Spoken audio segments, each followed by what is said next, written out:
How's it going, Retro Maniacs? EP here, back with Extra Innings. We're gonna talk grading today.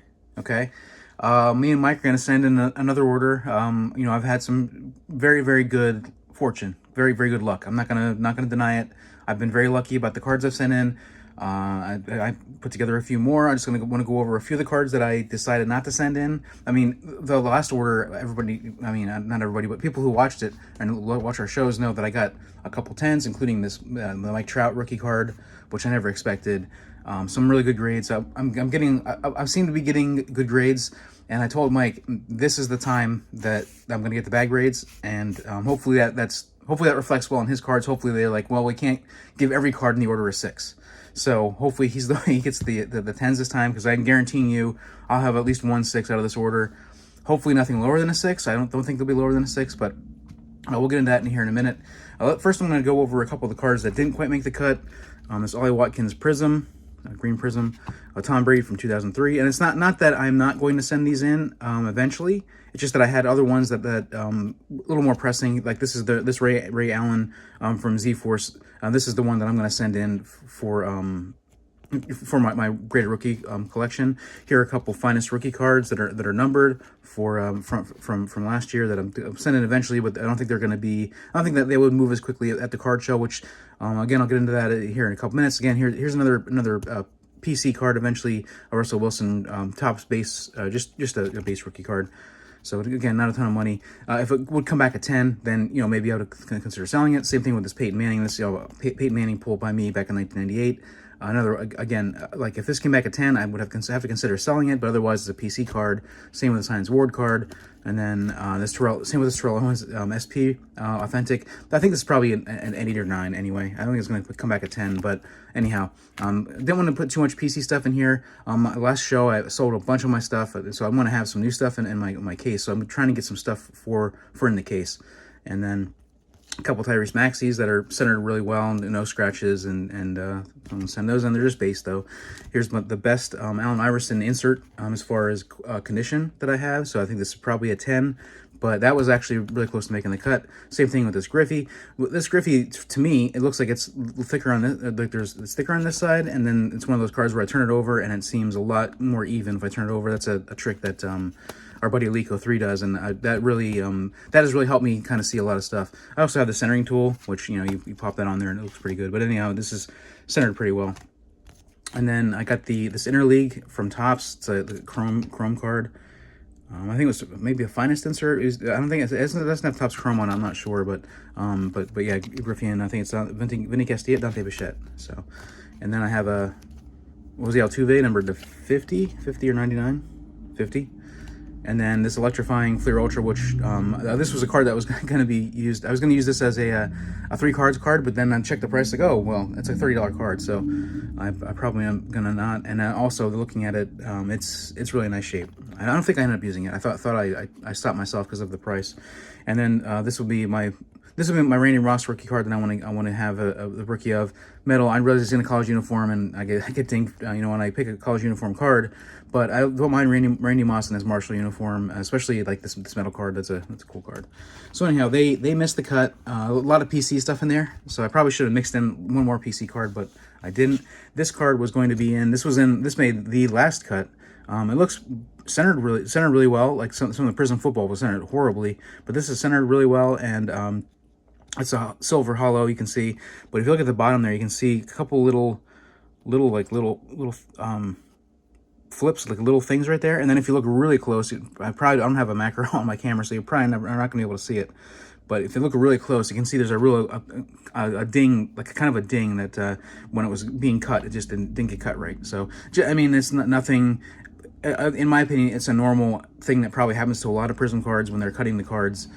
So whatever. But I'm going to sell this raw. Make sure I take a good photo of that that corner and just say, hey, it's not going to 10. So anyhow, I think that card is $30 raw. So other people are probably looking to grade it, so I might be able to get the full 30 out of it. But still, that's a Keontae George rookie card. So these are the cards I did decide to send in this time. 10 cards total. I think Mike was shooting to send in 10 as well. So I think it's a 10 card minimum, but I think we're going to have 20 cards. I think it's close to what we did last time. So anyhow, here we go. So Tom Brady press pass rookie card. I have 3 of the press passes, 2 of the regular press passes. I don't know if you can see it, but there is some foil missing from little like touches of foil missing from the Tom Brady's on the front. There's white showing on a couple of the corners, and again, I'm not sure if that's showing up on the camera or not, but I have one of these as a 6, hopeful 7, one as a 7, hopeful 8, and then I have the gold zone.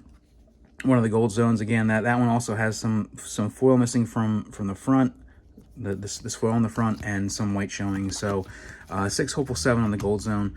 Still, they sell for $60 raw, and then as the 6s they sell for $60. So some people, I know Joe is like, why would you even send it in then if you think that? Well, the bottom line is it could pop a higher score. It could pop a 7, which makes it a little bit more, it makes it a little bit better.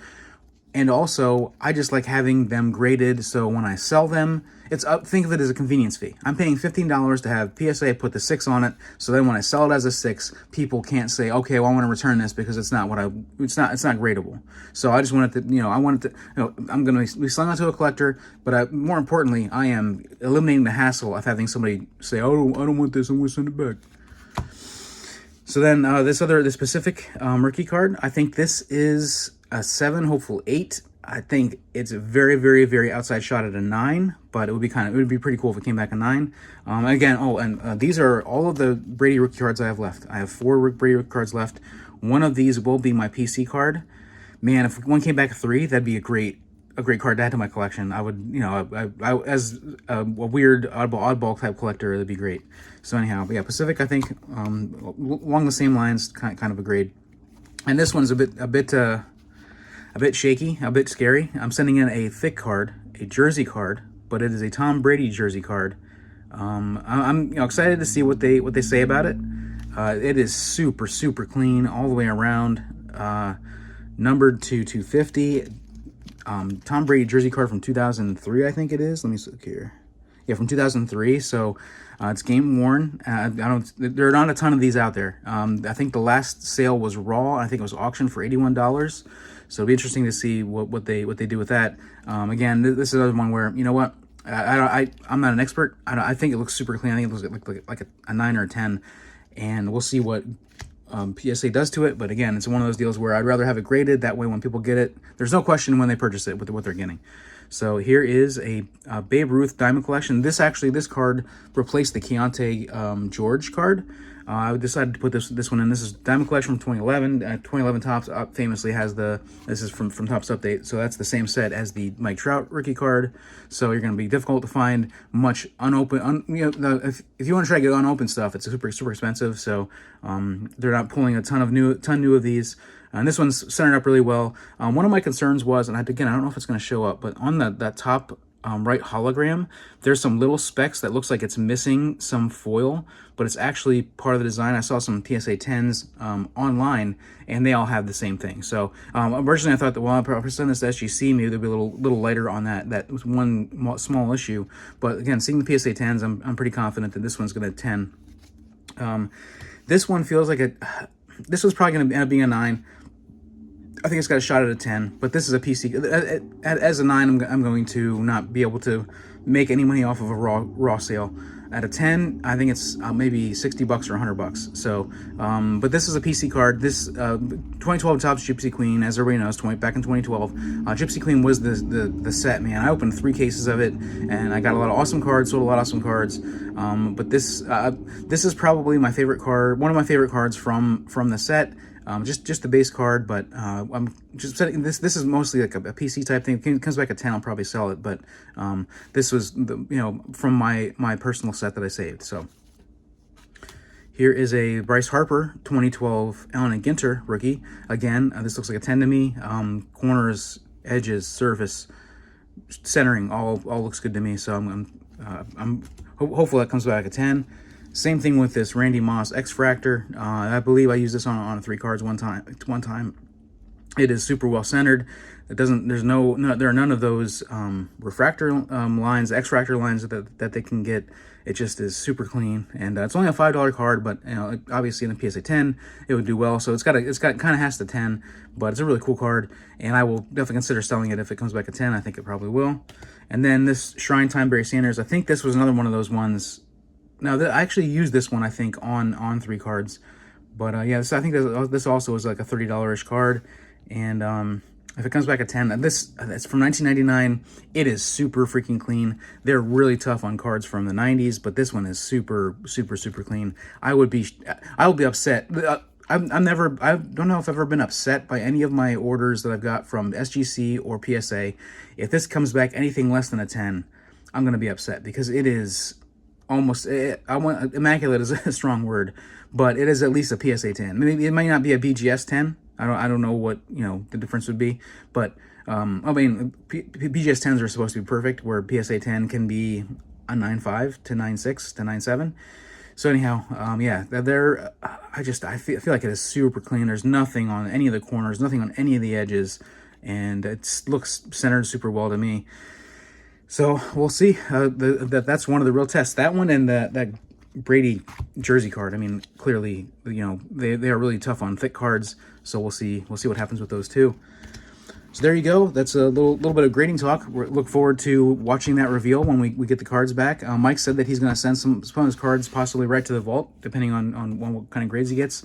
I'm going to say, you know, send them all back to me. I'll take care of. I'll decide which ones I want to keep, which ones I want to sell, and then I'll sell them myself. So there you go. Have a good one.